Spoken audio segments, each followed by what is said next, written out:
Not surprised. I know you said Spencer Fury wasn't surprised either when you had him on, but I did it. I wanted Fury to win as the Brit, as a Fury fan. Yeah. And I thought he, at one point, round 6, round 7, he was winning the fight and turning the screw, and then out of nowhere, Usyk he got that unbelievable fitness, and it come probably down to his training and his dedication. Doesn't cut corners, and he just turned the screw and turned the screw and turned the screw, knocked Fury down obviously onto the ropes. So credit to him, and Usyk's a formidable guy, and you can only give him credit. And I think the rematch is going to be amazing. What mistakes do you think Tyson Fury made in that fight? I spoke to Jimmy Tibbs about this, legendary trainer, obviously, dad of my trainer, Mark Tibbs. And he said, yeah, he looked good, he lost weight, but not always good to lose weight as a heavyweight. He might have been better off being 19, 20 stone. I don't know what their plan was in the camp. I'm not an expert on their camp. I'm not trying to tell them what to do, but it made sense to me. If you're a big guy, you might not look body beautiful, you never will. And maybe that bit of weight might have helped him, could have hindered him, could have made him a bit slower, but sometimes losing weight lowers your punch resistance. You haven't got as much energy. You might look a bit better, but it might just be a little bit of an aesthetic thing rather than an actual fitness thing, you know. Look at there's been some massive guys in the past. George Foreman, when he came back, was a big old unit. Larry Holmes hasn't always been the most ripped guy, you know. You don't have to be completely chiselled or thingy to... You have to be completely chiselled to be a great fighter. Some fighters are naturally like that, but being a bigger guy, sometimes you've got to use that weight, and maybe coming in a stone or two heavier wouldn't have been a bad thing. What does Tyson need to do differently apart from the weight this time? That uppercut he was throwing was really effective when he was throwing that. I thought that was good. Maybe a little bit less showboating, but that's why we love Tyson Fury, because he is like that. And if he won that fight, we would have been singing his praises, saying he showboated at the same time. But that can all make a difference. That's another 2-3%. Maybe would have helped some energy down the line. But he's the bigger man. He's got to use that as best he can and keep sticking that big jab in his face, whether it's a big hard jab or a sticky little annoying jab, you know. Use that, and then you can blind him with that, and we'll keep bringing that uppercut, because I thought them uppercuts were beautiful he was hitting him with.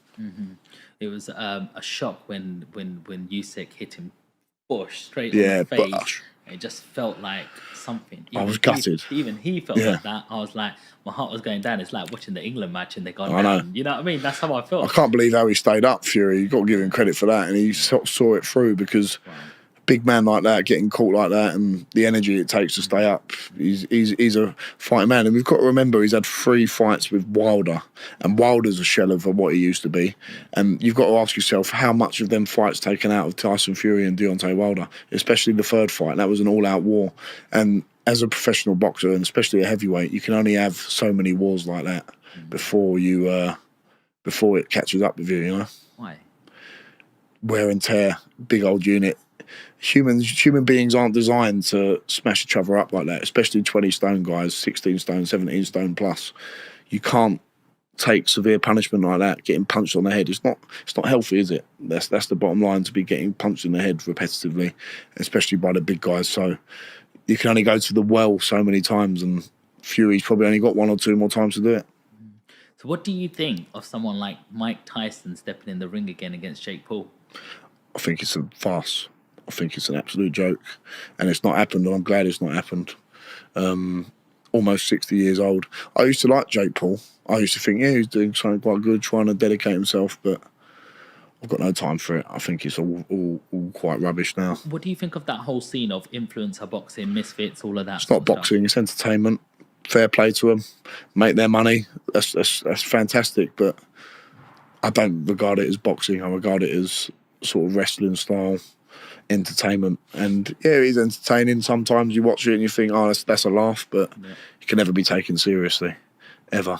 And that's the danger, though. Like young kids coming through now will look on my TikTok comments. They'll be like, "When you're fighting Jake Paul, you should fight Tommy Fury," and like they don't understand what we have to go through as professional boxers. I know Jake Paul trains really hard, KSI, and fair play to him for making loads and loads of money, and they're great businessmen. But I mean, come on, fighting a 60-year-old nearly Mike Tyson versus Jake Paul, I've got no time for that. How do you think that plays out? Because it is scheduled for November. I think, well, considering that Mike Tyson had to be taken off a plane, didn't he, for having heart problems, I don't think they should be sanctioned at all, ever. It's wrong. Who is your favourite boxer of all time? I've got a few. Lennox Lewis being one of them. Yeah. Unbelievable. Rocky Marciano. Yeah. Old classic guy. The modern guys, Joshua, Fury, love them two the most. There's no Tyson in there? Mike Tyson? Mike Tyson, unbelievable. But in terms of my favourites, probably Lennox Lewis, someone like that, Vitaly Klitschko. But Mike Tyson in his prime, watched him 18, 19, 20 years old, smashing people up who were like 10 years older than him, getting a world title at 20 years old, unbelievable. Johnny, a big name has just been dropped. Yeah, everyone's talking about Chisora and you. Yeah. You know, everyone's just like putting you straight into that Another mix legend. now. He's like, War Chisora, they call him, don't him? He's like a real veteran. Couldn't believe he beat Joyce. Couldn't believe that. Yeah, I thought Joyce would be able to deal with him, but Chisora just keeps coming back. He's had 2 wins on the... Is it 2 wins on the bounce now? Who did he fight before? He fought someone else recently, but he just keeps coming back, and if he's still winning, Joe Joyce is a great name to have on your resume. So I've got a lot of time for Derek Chisora. He's a legend, and people have been bounding our names around. Eddie being the main man who's been doing that, and I feel a bit disrespectful to thinking like I'm calling for that fight. So I'm not calling for it, but if Derek Chisora came and said, let's have a fight at the O2, let's set it out, I want to do it, I wouldn't say no. It would be an honour to share the ring with Derek Chisora, and I think I'd have a good chance in. Not saying I'd win it, but I'll give a good account of myself, Yeah. How much of a task is it for Chisora being a 40-year-old? That's the problem. Maybe if it was 3-4 years ago, I'd feel slightly differently. But age waits for time waits for no man, and he's been in some grueling fights, and I think Del Boy's a great character, and I think he's a unbelievable guy, unbelievable for British boxing. He'll go down and be remembered by a lot of people, and time waits for no man. How important is timing in terms of when you're facing your next opponent? If you go straight for Chisora, where do you go from there? You might be able to, face an opponent like that. You might be able to get through a wall like that and show a lot of, toughness. But is it too fast, too soon? Because you've had all these first-round knockouts. Not sure how much experience you're getting in the sort of actual ring. Fighting Chisora, imagine beating him. Where do you go from that? That's the thing. It's not an immediate fight. It's whether it's just an idea that's been bandied about. I've obviously got Rudenko locked in for my next fight. That could give me some great experience. He'd probably be my toughest fight to date. And then you assess from there. It's very important, as you say. You've got to look at one fight at a time. And all that's on my mind right now is beating Rudenko whenever that happens in the next month or two. How does it feel like when you're training for a fight? You've got your trainer there, you've got a manager there, you've got a whole team around you. What happens when you're in that ring and you're alone all of a sudden? That's it. That's the name of the game, isn't it? Like, it doesn't matter how... This is the thing with boxing. It's quite unique in a way. You don't have 10 other football players on the pitch. You don't have 14 other rugby players. If you cut corners, it's going to show. And if you're moaning about coaches, trainers, managers, it's up to you to put them all into line, because at the end of the day, you're the one who's going to be seen in the ring and be accountable for what's happened in the camp. So you've got to take an onus on that and be the boss. Unfortunately, without sounding arrogant or belittling the other people, you've got to be in control, because the only person it comes down on when it all goes wrong is you. That's the bottom line. And you're the one who takes the punches in the head. No one else does. Not your manager, not your trainer, not your promoters, not your strength and conditioning coaches. They're all part of your team, but the one who's going to be getting punched in the face is you. Does it ever get to you mentally? No. I love it. I absolutely love what I do.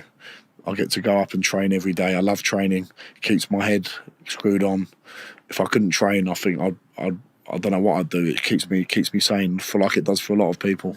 So I absolutely love the ability that I've got to go and train and do something I love every day.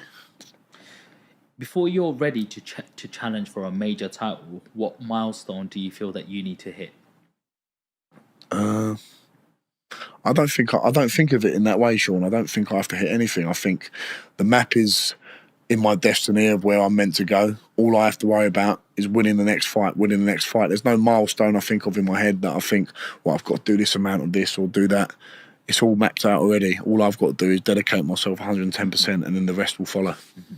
I like going to the gym myself. Yeah. I go there every morning, Yeah. maybe 5-6 times a week. Yeah. It keeps me happy. Yeah. I like to think I train hard. Yeah. You know, one day, like, I have my 2 days where I do my 5K Yeah. runs. Yeah. I do my bodybuilding on 2 other days, and then Nice. a couple of other days I do a Pilates, yoga, get the It's good good to do that. stretch All out. the flexibility. Yeah, Yeah. absolutely. All of them things.